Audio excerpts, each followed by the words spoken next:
Pozdravljeni na spletnih pogovorih o ciljih trajnostnega razvoja. Jaz sem Lucija Tacer, mladinska delegatka pri OZN in danes je z mano Tomaž Gorenc. Lepo pozdravljen. Lepo pozdravljena. S Tomažem se bova pogovarjala o 13. cilju trajnostnega razvoja, o podnebnih ukrepih. Preden pa začneva, bi na hitro obnovila, kaj so cilji trajnostnega razvoja za tiste, ki mogoče še niste bili z nami. Torej, cilji trajnostnega razvoja so sestavljeni 17 ciljev za razvoj, h katerim so se zavezale države članice Organizacije združenih narodov, med njimi je tudi Slovenija. Njihov vsebinski namen je pa v tem, da se omogoči trenutni generaciji, da na našem planetu zadovoljijo svoje potrebe in se hkrati ne ogroža te enake možnosti za prihodnje generacije.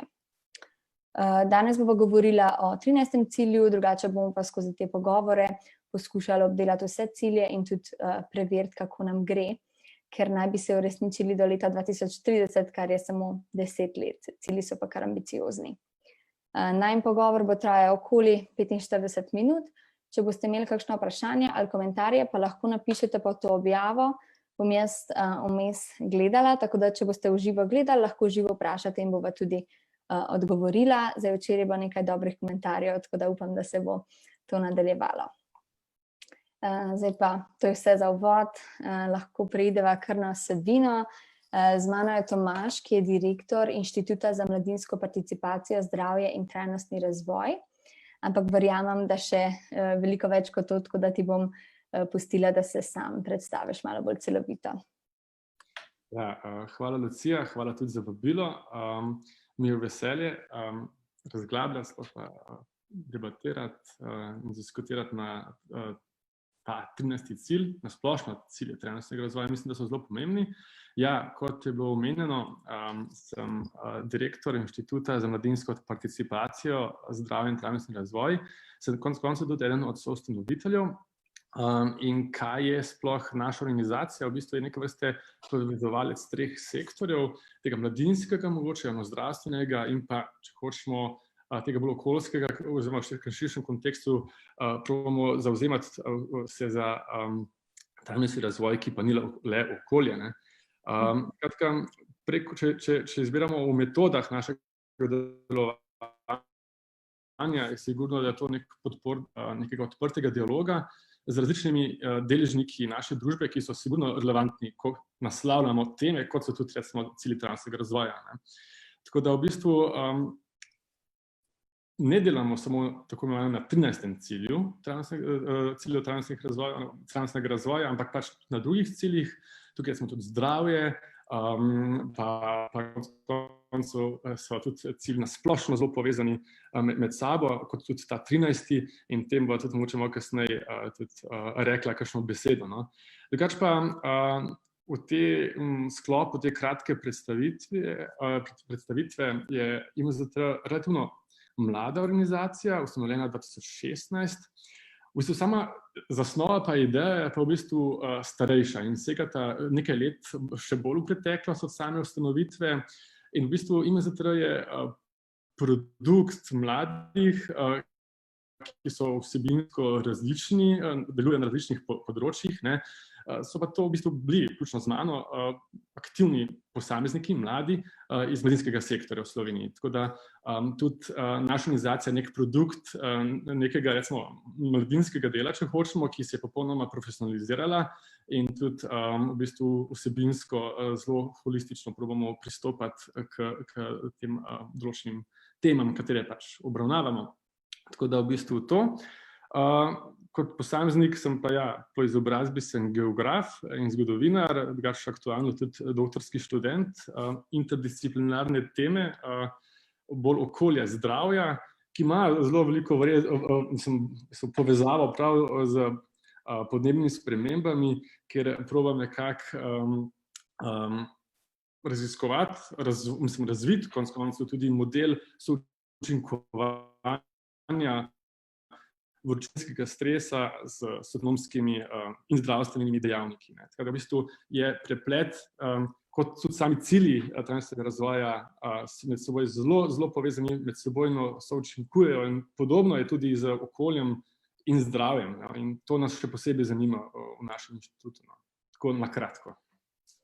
Super, ja, da si omenil to povezavo, ker je vedno bolj, ko se pogovarjamo o teh ciljih, ugotavljamo, da so zelo povezani in vplivajo drug na drugega, tako da ja, bova čez nekaj minut malo spregovorila več o tvojem delu na teh povezavah. A bi nam lahko mogoče za začetek še povedal, kako si sploh prišel do te tematike, kako si se začel zanimati za to in potem tudi postal aktiven? Ja, mogoče, če začnem malo širše,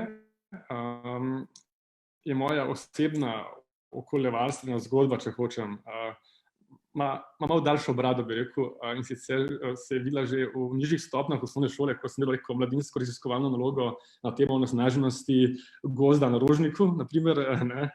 To se je potem nadgrajevalo, če tako rečem, in se sigurno nekako to zanimanje za te teme, koliko je tudi v bistvu podnebne spremembe, spodbujanje, blaženje, prilagajanje konec koncev, kar je tudi tema mojega doktorata, recimo, se je potem samo še v bistvu krepila in nadgrajevala tekom študija geografije, to sigurno. Ena taka zanimiva izkušnja, bi rekel, lahko tudi je bilo moje pisanje diplomske naloge, ki sem ga izrabil kot neko življenjsko izkušnjo, tako da sem šel recimo v Angolo kot prostovoljec poučevati, hkrati sem pa to izkoristil tudi kot temo mojega študija, kot zaključka, ne. In ko spremljaš te teme, vidiš, da imajo vse nek skupen imenovalec, ne. Ta res ta globalni vidik je začel ven skakati, sigurno pa z mojim študijom pa dejansko je moj interes, moje zanimanje vedno bolj v bistvu se krepilo, ne. Tako da v bistvu sem postal aktiven na tem področju. Ja, drugače pa vidiš povsod te vzorce, kot sem rekel, lahko na nekem lokalnem nivoju, lahko na globalnem nivoju, in vse nekako vodi konec koncev k sodobnemu načinu življenja, na primer, ne, vodi k nekemu skupnemu imenovalcu, to so sigurno fosilna goriva, ki se jih uporablja ne samo kot nek energent za prevoz, ampak od kozmetike praktično do materialov in tako dalje. Ne moram reči, da so zdaj fosilna goriva neko prekletstvo in tako naprej, ki sigurno so prišle k nekemu razvoju, ampak kolikor je odklenkalo v zgodovini marsičemu, je tudi čas, da se pač poslovimo od tega, ne. In tudi ne moramo reči enačiti, da smo samo fosilna goriva s podnebnimi spremembami, tukaj govorimo lahko tudi, če hočemo, o človeškem pohlepu, nekim napačnem razvoju, napačnim politikam, če tudi lahko rečemo. Skratka, tukaj je zgodba res večplastna in treba gledati res holistično, ne. Tako da, ampak če nekako zaključim s tem vprašanjem, moram povedati, da se je kar počasi in konsistentno v bistvu nadgrajeval moj interes in da sem postal aktiven na takšnih temah, tako je tudi, recimo, ki nagovarja, recimo, 13. cilj, ne.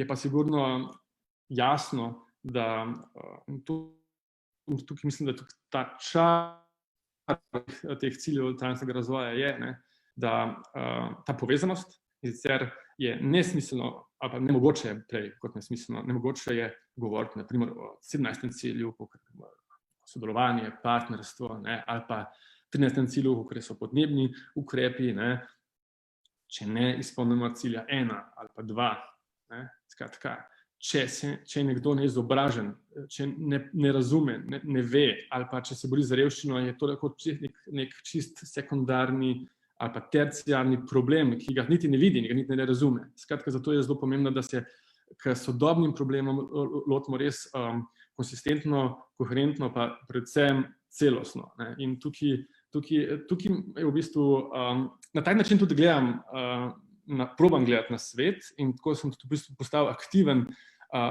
in probam razumeti in tudi naši projekti, naše aktivnosti probajo biti kar da nekako smiselne in celostne, kar se tega tiče.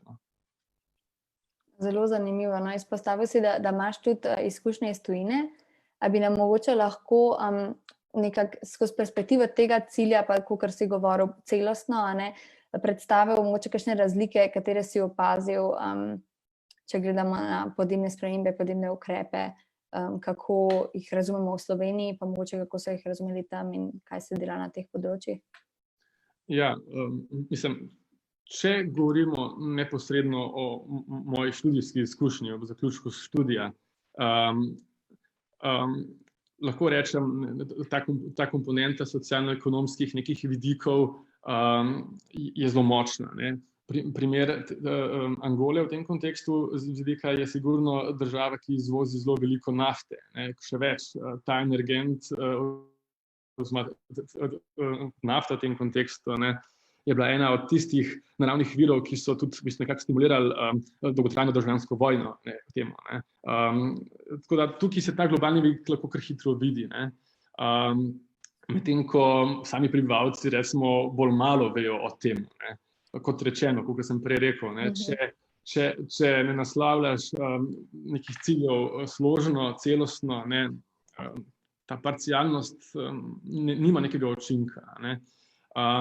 Če pa gledamo globalni vidik, po mojih izkušnjah seveda, spodbuja nekih podnebnih ukrepov, zavedanja si podnebnih sprememb, zmanjševanja, blaženja in konec koncev prilagajanja, je podobna izkušnja recimo kot en projekt, ki sem ga koordiniral in bil globalni, imenovan Sustainable. To je bilo v bistvu področje ravno mladinskega neformalnega izobraževanja na področju trajnostnega razvoja, kjer je bil en od poudarkov tudi v bistvu podnebne spremembe. In ravno tam smo želeli preko partnerjev, ki so bili bodisi iz Nigerije, bodisi iz ZDA, Brazilije, Argentine do Indije, recimo, razumeti, kaj je po njihovem mnenju, kako se pri njih prakticira trajnostni razvoj in potem v drugi stopnji projekta, ki se je dogajala ravno v času pariške konference, COP21, to je bilo 2015, naprimer, kako dojemajo ravno podnebno politiko, naprimer. In recimo, zanimivo je ravno to, naprimer v Evropi se vedno bolj govori o nekih električnih avtomobilih, nekih tehnoloških rešitvah, na drugem koncu sveta, naprimer, pa gremo ne v Indijo, kjer je bilo recimo poudarek zelo velik tudi na tem, da nek, če gledamo indeks človekovega razvoja, predvsem ta del indeksa človekovega razvoja, ki se navezuje na izobrazbo, pismenost, tako življenjsko dobo, naprimer, spet se vrača na tisto, kar sem prej rekel, je to nerelevantno spet, kakšni električni avtomobili v tem kontekstu. Po drugi strani gremo lahko to neko podnebno pravičnost, na drugi strani lahko tudi v ZDA, kjer smo kar nekaj časa posvetili ravno našim partnerjem Global Kids iz New Yorka, kjer so predvsem nagovarjali in pa raziskovali konec koncev in tudi še zdaj se udejstvujejo na tem področju, predvsem demografskih skupin, priseljencev v ZDA in podnebnih ukrepov in pa tudi posledic, ki jih prinašajo podnebne spremembe. Naprimer, ni skrivnost, da hurikani, ki so se zgodili v New Yorku, so bili dejansko najbolj ranljivi ravno tisti, ki so bili socialno-ekonomsko najšibkejši. Tako da tukaj govorimo lahko o neki pravičnosti, ne v tem globalnem kontekstu, ampak že na nekem nacionalnem, na nekem državnem lahko. Tako da tukaj so te izkušnje, po mojem skromnem mnenju, mnogotere in zelo dragocene pri mojem razumevanju in po mojem pogledu konec koncev na svet in pa konec koncev tudi pri snovanju naših aktivnosti, ki jih delamo znotraj naše organizacije. Zdaj si zelo super napovedal, kaj sem te želela naslednje vprašati. Kakšne pa so danes tvoje aktivnosti na tem področju znotraj organizacije, pa tudi, če delaš kaj zunaj? Ja, mislim, znotraj naše organizacije delamo zelo veliko projektov na področju bodisi javnega zdravja, pa konec koncev tudi trajnostnega razvoja.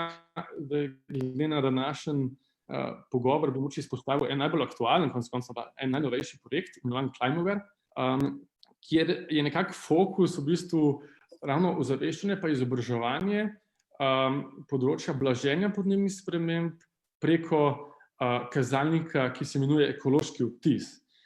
Ne smemo ga menjati z ogljičnim odtisom. Ekološki odtis je en najbolj celostnih, recimo, kazalnikov trajnosti, če hočemo, in ogljični odtis je sestavni del tega ekološkega odtisa, ni pa ekološki odtis samo ogljični odtis, ampak je veliko širše tudi, ne. In tukaj že več let sodelujemo z organizacijo Global Footprint Network iz ZDA, ki so konec koncev tudi razvili ta kazalnik. In kaj namen tega je, da bomo tudi razvili kalkulator na tem področju za Slovenijo in bomo preko tega probali ozaveščati, izobraževati, predvsem pa tudi spremeniti neke vrste vedenja, ker najlažje spremeniš neko vedenje, ko ga lahko znaš izmeriti, bodisi kot posameznik, bodisi kot lahko podjetje ali pa neka organizacija, ne. In tukaj je zelo pomemben tudi ta vidik, ravno tega, kako nekaj spremeniti in to tudi nekako izmeriti za namen nekega razumevanja in pa konec koncev tudi komuniciranja.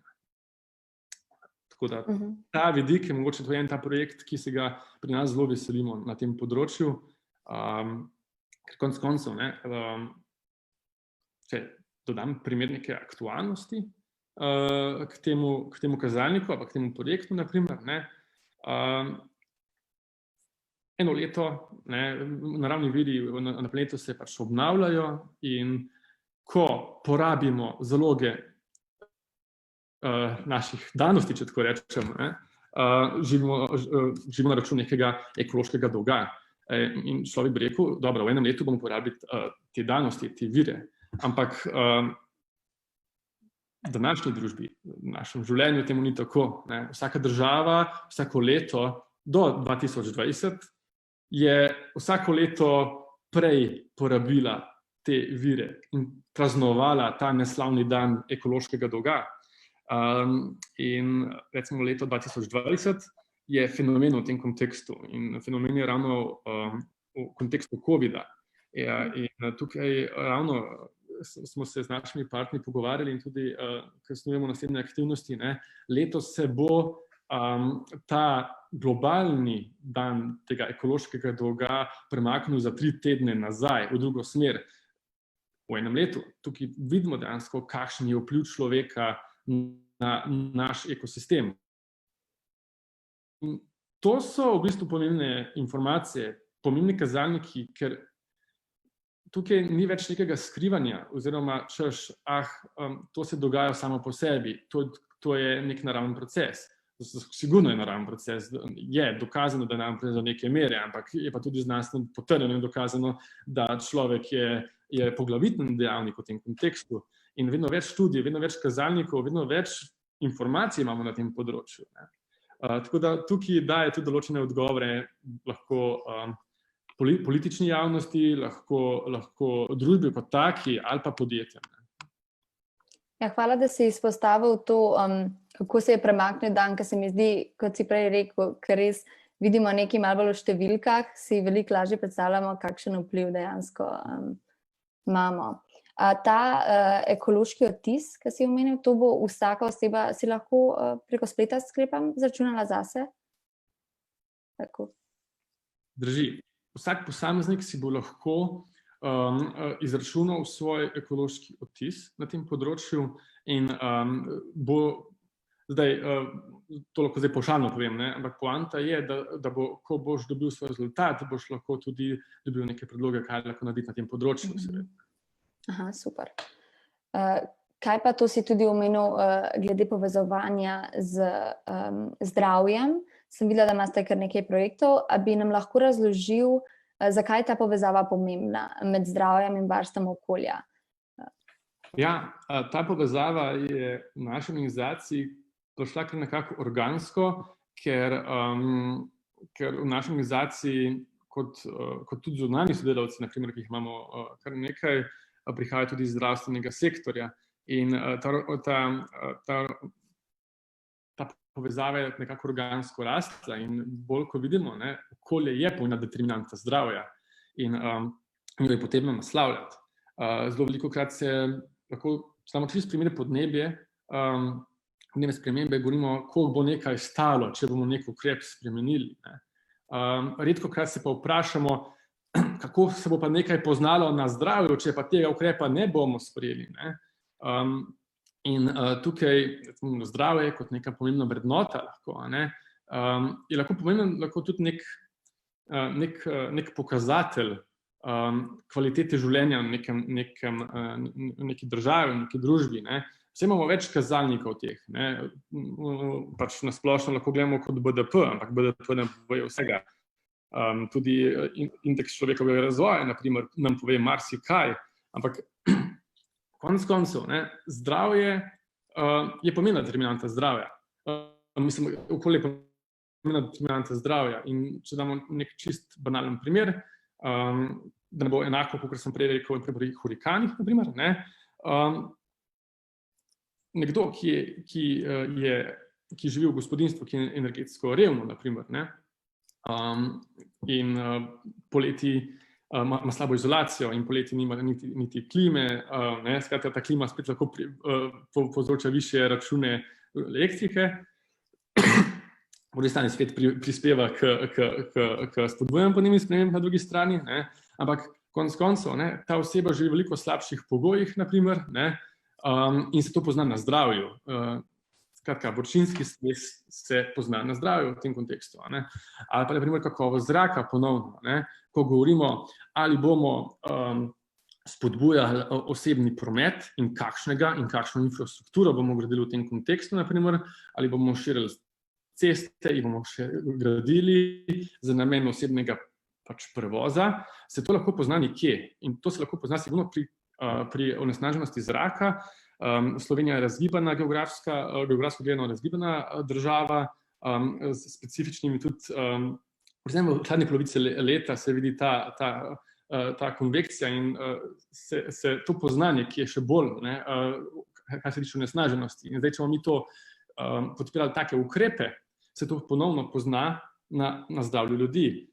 Ne pozabimo, onesnaženost zraka je zelo pomemben v bistvu vir ali pa dejavnik, okoljski dejavnik slabšega zdravstvenega stanja v Evropi in podobno je v Sloveniji, naprimer. In tukaj se lahko zelo lepo povezuje tudi z drugimi temami, če hočemo, naprimer. Nek posameznik, ki je lahko starejši gospod ali pa gospa, ki ima pridruženo neko kronično bolezen, živi sam v nekem gospodinjstvu, ki ima recimo slabo ali pa majhno socialno mrežo, nizke prihodke. So to vse pomembne determinante zdravja. Zdaj, logično niso vse okoljske, ampak temu determinante zdravja v tem kontekstu se množijo in se poznajo na zdravju. Tako da prepoznavamo, da je povezanost okolja in zdravja zelo pomembna. In jaz sem zdaj na primer omenil kakovost zraka, pa tudi podnebne spremembe. Ampak to ni vse. Tukaj imamo tudi druga področja, ki jih nagovarja okolje in zdravje, od aktivne mobilnosti na splošno, potem tukaj je tudi v bistvu kemijske varnosti in tako naprej. Tako da tukaj je kar široko področje. Tako da mi pa se predvsem osredotočamo ravno na kakovost zraka in pa podnebne spremembe v tem kontekstu. Tako da to. In kaj počnemo na tem področju, mogoče da malo bolj praktično zaključim, je, da smo s tem namenom tudi našim poslanstvom naše organizacije, ki je vključevanje različnih deležnikov, predvsem relevantnih deležnikov, logično, in spodbujanje res tega capacity buildinga oziroma krepitve nekih kapacitet na tem področju, smo ustanovili tudi neformalno partnerstvo za okolje in zdravje, ki združuje od izobraževalnih ustanov, nevladnih organizacij, mladinskih organizacij in želimo delati na tem področju na dolgi rok, ker na takšen način menimo, da lahko na koherenten in celosten način spremenimo neko stvar ali pa neko zadevo, nek izziv na boljše. Super, ja, meni se je tudi iz tega vidika zdela ta povezava zelo zanimiva, ker pogosto na področju podnebnih sprememb slišimo, da ni ukrepanja, ker ljudje ne vidijo posledic pri sebi, na kakšnih delih zemlje še posebej, ampak če pa povežemo z zdravjem, potem pa bo vsem takoj malo bolj mar. Tudi če jim... Drži. To je popolnoma res. To smo tudi merili v naši raziskavi, kjer smo probali ravno meriti neko znanje na nekem področju, stališča in pa potem tudi odzivanje na nekem področju kot neko prakso, vedenje. In smo dejansko videli, da je, to je na ravni Slovenije govorim, da zdravje je pomembna vrednota, bi rekel, in posamezniku večinoma ni vseeno za zdravje. In nekako, ko govorimo o kontekstu podnebnih sprememb, so vprašani rekli, da jih skrbi ta relacija v bodočnosti, kako bo neko spreminjanje podnebja vplivalo na njihovo zdravje in ukoliko bo vplivalo, bo negativno vplivalo, logično. In to mislim, da je vedno bolj, to zavedanje je vedno bolj prisotno. Kako pa vidiš vlogo mladih na tem področju? Misliš, da imajo kakšno drugačno perspektivo za doprinesti in mogoče tudi iz svojih izkušenj, kako to dojemaš? Participacija mladih oziroma vključevanje mladih na splošno v neke odločevalske projekte ali pa neke odločitve, pa niti ne samo odločevalske zadeve, lahko na splošno že, kot prizmo nekega mladinskega dela, se mi zdi zelo pomembno. Mislim, da mladi so ključna demografska skupina, pa ne zato, da bi zdaj nekaj rekel, da je to nekaj klišejskega, ko vsi govorijo, naprimer, mladi so pomembni, pika. Ampak pomembno je, da se mlade vključuje in pomembno je, na kakšen način se jih vključuje. Da ne govorimo o nekem tokenizmu, češ, vprašali smo jih za mnenje po nekih ustaljenih kanalih in to je to, mladi to podpirajo. Mislim, da to ni pravi pristop, nek pravi princip v tem smislu, ker se lahko kaže na neki odtujenosti pri mladih, to sigurno. Tukaj, po mojem mnenju, to zimzeleni primer so zagotovno pač volilna udeležba mladih na splošno lahko, ampak kakor jaz spremljam procese in ko smo že pri recimo takšnem udejstvovanju, je en lep primer ta Brexit nekaj let nazaj. Spomnim se živo, kako sem bral neko analizo tega referenduma. Naprimer, zanimivo je, da je večina mladih do 24 let, od volilne pravice do 24 let, so znatno daleč najbolj podprli, da bi ostali v Evropski uniji. Na drugi strani so populacija, ki je starejša bila od 65 let in starejša pa je bila, bolj so bili radikalno za zapustiti Evropsko unijo. Zdaj, tukaj se jaz ne želim opredeliti v tem kontekstu. Želim pa izpostaviti ta primer kot nek dober primer dveh ekstremov. In tukaj lahko damo neko podvprašanje, katero demografsko skupino bo ta odločitev bolj zaznamovala. Zato je pomembno, da se mlade vključuje in na kakšen način se vključuje. Ker v končni fazi, če to isti primer lahko prezrcalimo na področje podnebnih sprememb, ukrepanje na področju podnebnih sprememb, lahko vidimo, da enako neukrepanje ali ukrepanje bo najbolj zaznamovalo ravno demografsko skupino, ki so mladi in tisti, ki še sploh niso rojeni. Zato je zelo pomembno, da se vključuje in da se ima možnost sooblikovati oziroma vključevati v procese, ki bojo vplivali na neko življenje še nekaj desetletij. Tako da z tega naslova vidim, da je vloga mladih ključna, kot je tudi ključen sam pristop k temu. In pristop je vsaj toliko pomemben. Zelo mi je malo zaštekala, ampak mislim, da sva nazaj. A ne? Se sliša? Ja, zdaj ne vem, ali sem sam s sabo govoril ali... Ne. Okay. Večinoma sem slišala. In tudi pomembno, da si izpostavil to vključevanje v zakonodajni proces, ker zgleda, da mladi tudi to čutijo v tem poročilu, ki ga je Slovenija letos predstavila na področju doseganja ciljev trajnostnega razvoja. So bila vključena tudi mnenja mladih in so ravno to izpostavili na področju podnebnih ukrepov, da bi želeli nek bolj sistematično neko vključevanje v zakonodajni proces, da imajo lahko več mogoče večjo besedo pri tem. A imaš mogoče kakšna priporočila dobrih praks, da res ne pride do tega, kar si prej omenil nekega tokenizma, ki samo zato, da so to naredili, potem rečejo, ček, mlade smo vprašali. Kakšni bi bili načini, da bi se res vsebinsko bolj vključevali mladi? Ja, sigurno zdaj sam lahko dam primer, ne? Pa to ne govori, da bi se nekaj hvalil, ampak sigurno naš primer je lahko nek primer dobre prakse v tem kontekstu, konec koncev je bil to tudi pač prepoznan za to. In to se je dogodilo ravno v času izvajanja prve stopnje partnerstva za okolje in zdravje, naprimer, ko smo naredili serijo dogodkov v smislu nekaj proaktivnih kavarn v Sloveniji z mladimi na področju nekih izzivov z področja okolja in zdravja, ki jih oni vidijo v nekem lokalnem okolju.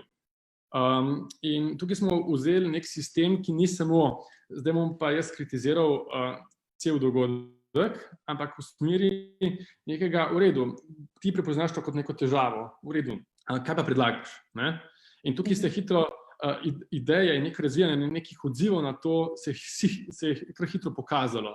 Še več, prišlo je do nekih konkretnih projektnih idej in potem se pa ustavi včasih, ne? Ja, sej, kako bom pa to izvedel sam, ne? Kako bom?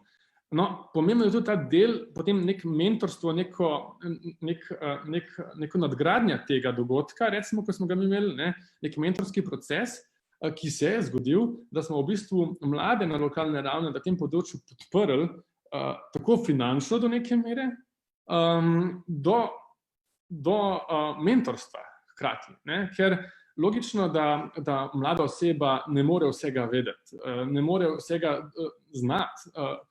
Ta učni proces je pa ključen in tukaj, če imaš ti neko mentorstvo zraven, ki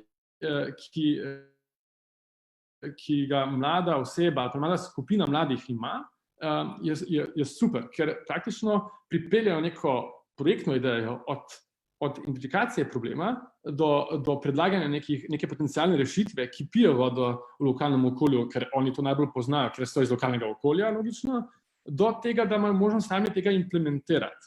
Zdaj, tukaj govorimo o vključevanju mladih, govorimo pa tudi o neki učni izkušnji, ki je popolnoma drugačna, kot bi sicer bila. Na podlagi tega lahko rečemo, da to je bil prepoznan primer dobre prakse, ki je bil konec koncev predstavljen tudi na Evropski konferenci na področju javnega zdravja. In to me skrajno veseli, da je bilo to prepoznano.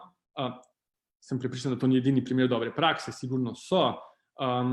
Tudi Svetovna zdravstvena organizacija se tudi prizadeva za neke procese, ki ne moremo reči, da so idealni, ampak obstajajo pa kanali in te kanale je treba opolnomočiti, razširiti, pa tudi mogoče malo čistiti včasih, da pride do teh procesov. Mislim pa, da mora to biti način izvajanja demokracije v smislu od neke lokalnega udejstvovanja do nacionalnega. Govori se o participatornih proračunih na lokalni ravni. Mislim, da to je en korak k temu vključevanju ne samo mladih, ampak tudi širše družbe k nekemu soblikovanju neke skupnosti, v tem primeru lokalne skupnosti. Ja, čestitam za ta projekt, zveni super. In mislim, da zagotovo nek tak proces nima vpliva samo na tem področju, ampak tudi bolj celostno ravno zaradi tega, kakšno sporočilo se daje v javnost o tem, da pač mladi imajo tudi ideje, ki so vredne da se nadaljuje kakšno delo na njih. Tako da super, ja, in to je dobra neka alternativa temu, da se jim samo sprašuje za mnenje in potem še posebej ta naslednji korak, če vidijo, da kljub temu, da so se potrudili in dali mnenje, ni bilo nobenega odziva, ja, je pomembno, da se dela naprej. Potem so v tem poročilu tudi mladi izpostavili pomen trajnostnega turizma. Imaš mogoče kakšne izkušnje na tem področju, mnenja o tem, kako to vpliva na mlade in kakšne bi bile rešitve na tem področju? Ja, mislim, da to mladi in turizem je kar, rekel, neka, po mojem mnenju, močna povezanost. Mladi na splošno so radi mobilni. To dokazuje tudi program Erasmusa plus, konec koncev lahko. Pa to ni edini primer, seveda. Ja, mladi so radi mobilni, radi spoznavajo nove zadeve, se učijo preko tega in hočemo nočemo, gre za neko vrsto turizma, ni pa edina. In sigurno turizem kot panoga, vsaj spet do leta 2020, smo videli, kako je lahko res skoraj, bi rekel, eksponentno rastla. In ko govorimo o trajnostnem turizmu, je zelo pomembna sama definicija le tega. Ni vse zeleno, ni vse zlato, kar se sveti, niso bilo rekli za zeleno barvo. In tukaj bi po mojem mnenju izpostavil 3 ključne segmente turizma, ki stremi k bolj odgovornemu konec koncev in tudi bolj k trajnostnemu turizmu, če temu tako lahko rečemo. In to je, na primer, bom dal primer ekološkega odtisa. Transport, nastanitev, pa konec koncev prehrana. To so 3 ključni v bistvu segmenti, ki prispevajo lahko ravno k spodbujanju podnebnih sprememb z vidika prevoza, nastanitve in same prehrane. Tukaj govorimo spet potovanje z letalom in zakaj sem rekel, da bom primer ravno ekološkega odtisa. Ogljični odtis je pomemben del tega ekološkega odtisa in že v Sloveniji ta predstavlja 60%. In če gledamo potem natančneje ogljični odtis po sektorjih, vidimo, da dejansko transport je praktično zelo velik, ima zelo velik delež v tem kontekstu. In podobno je s potovanji z letali, na primer. Tukaj imamo primer dejansko, ko posameznik v enem letu lahko ali pa v enem počitniškem aranžmaju lahko pridela v narekovajih takšen ogljični odtis, koliko ga nek prebivalec podsaharske Afrike v enem letu. In mislim, da ta podatek neke nesorazmernosti je ključno v tem kontekstu transporta. In tukaj pomembno, kakšen prevoz se izbira, predvsem na kratke razdalje tudi, kjer je možnost, naprimer, nekih alternativ. Podobno z nastanitvami ali pa prehrano, naprimer. Če gremo v nek kraj, je sigurno smiselno v skladu s poznavanjem nekega turističnega kraja, da spoznavaš neko lokalnost v tem smislu. In s tem je spet povezana tudi oskrba s prehrano. Če grem jaz na nek konec sveta in jem isto hrano, naprimer, ki jo mora ta država uvoziti, spet govorimo lahko o transportu, ki vemo, kaj pomeni, ali pa se samo proizvodnjo hrane. Skratka, mislim, da po mojem mnenju so to sigurno 3 ključni segmenti, ko govorimo o trajnostnem turizmu in o 13. cilju. Seveda to ni vse, ampak ja, sigurno po mojem mnenju so to ključni. In tudi zdaj se vidi, v katero smer gre trend tudi nekega turizma, bi rekel. Ravno prejšnji teden sem bral članek, kako je porast nekih teh nočnih vlakov s spalniki, naprimer, v tem smislu. Mogoče ta epidemiološka kriza, ta pandemija, ki predstavlja lahko tudi neko priložnost. In zelo pomembno, kakšna je ta priložnost. In tukaj je ključno, po mojem mnenju, spoznanje, da ne moramo sveta reševati na iste ali pa odpisane, z odpisanimi nekimi rešitvami in nekimi pristopi. Ne? Zato je pomembno, da to krizo in to regeneracijo potem, tudi turizma, se v bistvu nekako proba izvesti, implementirati v skladu z nekimi strateškimi dokumenti, kot je Pariški sporazum, kot je Evropski zeleni dogovor v končni fazi, da to obnovo, če tako temu rečemo, ne, res gradimo v tej smeri, ne pa po starih tirnicah, ker s tem smo si, po mojem mnenju, naredili dvojno ali pa trojno težavo. No? Ja, bomo videli, kam bo šlo zdaj, ko se malo pomuramo. Upam, da hmal. No, sicer so pa že blizu konca.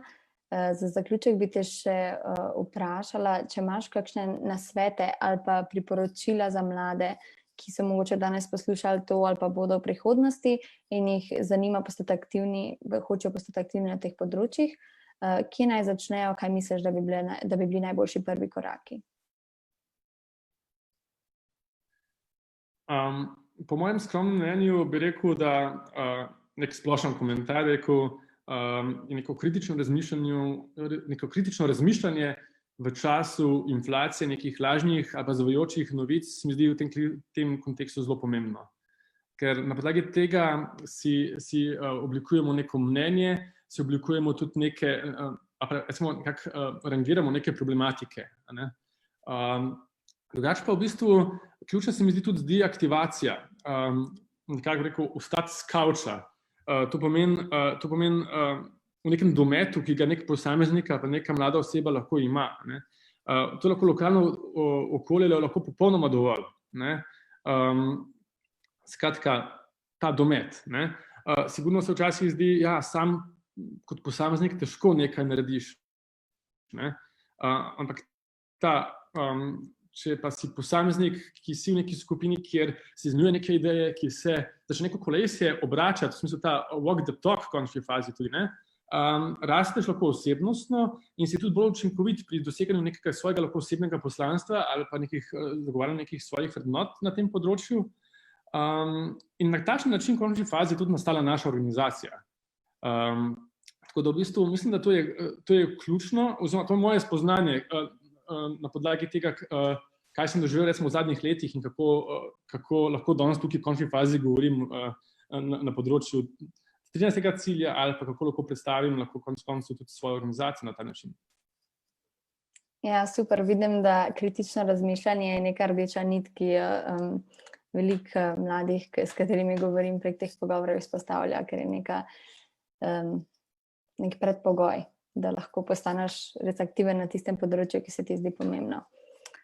Super, hvala, Tomaž, da si vzel čas. Upam, da še kdaj spregovorimo na to temo in mogoče tudi sodelujemo v kakšnih projektih in pa seveda tudi vabimo vse mlade, da pogledate več organizacij, če vas zanima in tudi posledično pišete meni ali pa komentirate, če jim rabite dodatne informacije. Zdaj, razen, če imaš še kakšne zaključne besede. Nekih dramatičnih ključnih besed nimam. Mogoče edino, če je kakšno vprašanje ali pa kakšen komentar. Tudi če ni zdajle, lahko pa kadarkoli se kontaktira me tudi osebno ali pa na našo organizacijo, ampak tudi v končni fazi preko Partnerstva za okolje in zdravje. Tako da tukaj nekih kanalov za neko interakcijo ali pa za neka vprašanja, odgovore, komentarje ali pa konec koncev tudi za sodelovanje vedno obstaja. Ja, se strinjam. Zdaj komentarjev nažalost trenutno še ni, ampak upam, da pride do dialoga kdaj po tem pogovoru. No, zdaj pa vsem lep večer še naprej, pa hvala še enkrat, da si se pridružil. Ja, hvala tebi in lep pozdrav vsem.